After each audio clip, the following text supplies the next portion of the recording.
Hi అండి, welcome to మమకారపు రుచులు. ఈరోజు మన రెసిపీ వచ్చేసి క్యాప్సికమ్ బజ్జీ అండి. చాలా టేస్ట్గా ఉంటుంది. మిర్చి బజ్జీ అన్నా మిర్చి కారం అని తినరు కదండి పిల్లలు. ఇలా చేసి క్యాప్సికమ్తో చేసి పెట్టారంటే హ్యాపీగా తినేస్తారండి. దీనికోసం నేను ఒక 4 క్యాప్సికమ్ తీసుకున్నానండి. ఇంతకంటే చిన్న సైజు దొరికినాయంటే డైరెక్ట్ బజ్జీ వేసుకొని చేసుకోవచ్చండి. నాకు దొరకలేదు, అందుకే దీన్ని 4 భాగాలుగా కట్ చేసుకుందామండి.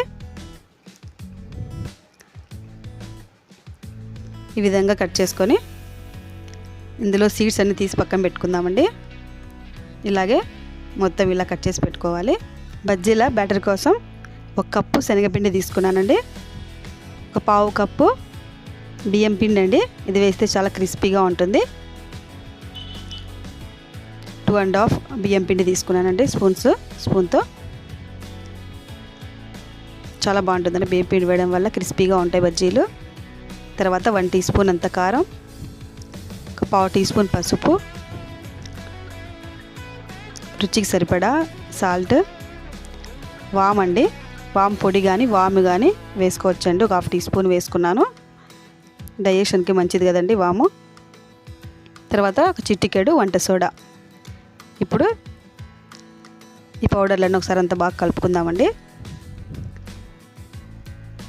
ఇలా కలుపుకొని కొద్దిగా వాటర్ వేసుకుంటూ బజ్జీల బ్యాటర్ ప్రిపేర్ చేసుకుందామండి.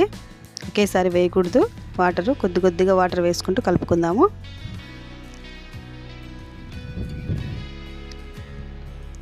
ఈ విధంగా కలుపుకోవాలండి. కన్సిస్టెంట్ ఈ విధంగా ఉండాలి. మరి తిక్కుగా ఉండకూడదు, పలుచగా కూడా ఉండకూడదు. ఇలా ప్రిపేర్ చేసుకున్న తర్వాత ఇప్పుడు క్యాప్సికమ్ తీసుకొని దీంట్లో డిప్ చేయాలండి. డిప్ చేసుకొని కాగుతున్న నూనెలోకి వేసుకుందామండి. నూనెని మీడియం ఫ్లేమ్ పెట్టుకోవాలి, ఎందుకంటే క్యాప్సికమ్ కూడా ఉడకాలి కదండి. అందుకోసము బాణలి ఎన్ని పడితే అన్ని వేసుకుందాము.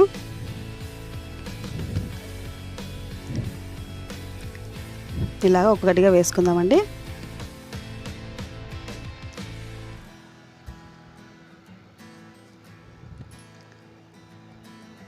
చాలా బాగుంటాయండి బజ్జీలు. పిల్లలు కూడా బాగా ఇష్టంగా తింటారు. ఈవినింగ్ స్నాక్స్గా కానీ ఇచ్చామంటే బాగా తింటారండి. ఈ విధంగా అన్నీ వేసుకొని 2 సైడ్స్ బాగా ఫ్రై చేసుకోవాలండి. 1 నిమిషం తర్వాత ఇటువైపు కూడా వేసుకొని బాగా ఫ్రై చేసుకుందాము. చూడండి, ఈ విధంగా రెడీ అయిన తర్వాత ఒక టిష్యూ పేపర్లోకి తీసుకుందామండి. చూడండి, ఈ విధంగా రెడీ అయిపోయినాయి. ఇలా ప్లేట్లోకి తీసుకుందామండి. అన్నీ మిగతావి కూడా ఇదే విధంగా చేసుకుందాము. ఇప్పుడు స్టఫింగ్ కోసం ఒక ఆనియన్ తరుగు, 1 క్యారెట్ తరుగు వేసాను. కొత్తిమీర, 1/4 టీ స్పూన్ అంత సాల్ట్, 1/4 టీ స్పూన్ అంత కారం, కొద్దిగా గరం మసాలా వేసానండి. తర్వాత 1/2 చెక్క నిమ్మరసం వేసానండి. ఇదంతా బాగా కలుపుకుందాము. ఇప్పుడు బజ్జీని ఈ విధంగా మధ్యలో కట్ చేసుకోవాలండి. తర్వాత మన స్టఫింగ్ అంతా ఇందులో పెట్టుకొని పైన వేయించిన పల్లీలు పెట్టుకోవచ్చండి. చాలా టేస్టీగా ఉంటాయి తినేటప్పుడు. ఇదే విధంగా మిగతా బజ్జీలు కూడా అన్నీ ఇలాగే ప్రిపేర్ చేసుకోవాలండి.